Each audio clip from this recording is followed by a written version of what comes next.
ఎన్టీఆర్ హీరోగా ప్రశాంత్ నీల్ దర్శకత్వంలో ఓ సినిమా రూపొందుతున్న విషయం తెలిసిందే. ఈ చిత్రానికి డ్రాగన్ అనే టైటిల్ పెడతారని సమాచారం. పవర్ఫుల్ యాక్షన్ ఎంటర్టైనర్ గా నిర్మిస్తున్న ఈ సినిమా చిత్రీకరణ ఇటీవలే ప్రారంభమైంది. హైదరాబాద్ లోని పలు లొకేషన్లో ప్రశాంత్ నీల్ కీలక సన్నివేశాలను చిత్రీకరిస్తున్నారు. ఈ నేపథ్యంలోనే ఎన్టీఆర్ నీల్ షూట్ నుంచి కాస్త బ్రేక్ తీసుకున్నట్లు తెలిసింది. ఇటీవల ఎన్టీఆర్ నీల్ రిలాక్స్ అవుతూ కనిపించారు, సరదాగా మాట్లాడుకున్నారు. దీనికి సంబంధించిన ఫోటోని ప్రశాంత్ నీల్ సతీమణి లిఖిత ఇన్స్టాగ్రామ్ లో వేదికగా షేర్ చేశారు. వీరిద్దరిని చూస్తుంటే కేవలం భయం అనే ఒకే ఒక్క మాట గుర్తుకు వస్తుంది అనే అర్థం వచ్చేలా క్యాప్షన్ ఇచ్చారు. ప్రస్తుతం ఈ పోస్ట్ నెట్టింట వైరల్ గా మారింది. ఈ సినిమా బ్లాక్ బస్టర్ పక్కా అని అభిమానులు కామెంట్స్ పెడుతున్నారు. తారక్ నటిస్తున్న 31వ చిత్రం ఇది.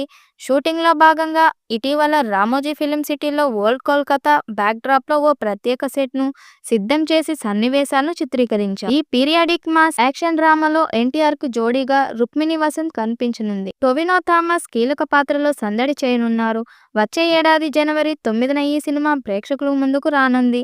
ఈ ప్రాజెక్ట్ను Mythri movie makers banners, NTR arts సంస్థలు సంయుక్తంగా నిర్మిస్తున్నాయి. ఇప్పటికే హైదరాబాద్లోని పలు లొకేషన్లో ప్రశాంత్ నీల్ కీలక సన్నివేశాలను చిత్రీకరించారు.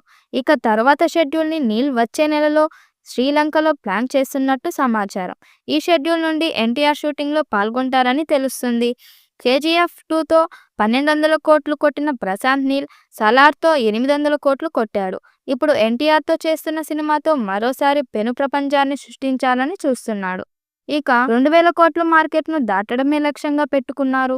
ప్రశాంత్ నీల్ ఈ సినిమాతో ఎలాగైనా సరే ఇండస్ట్రీ రికార్డులను బ్రేక్ చేయాలని చూస్తున్నాడు. తద్వారా ఇండియన్ సినిమా ఇండస్ట్రీలో నెంబర్ 1 దర్శకుడిగా ఎదగడమే లక్ష్యంగా పెట్టుకొని ముందుకు సాగుతున్నట్టుగా తెలుస్తుంది. ఇక ఈ సినిమా పీరియాడిక్ నేపథ్యంలో సాగుతుంది కాబట్టి భారీ యాక్షన్ సీన్స్ ఉండబోతున్నట్టుగా సమాచారం.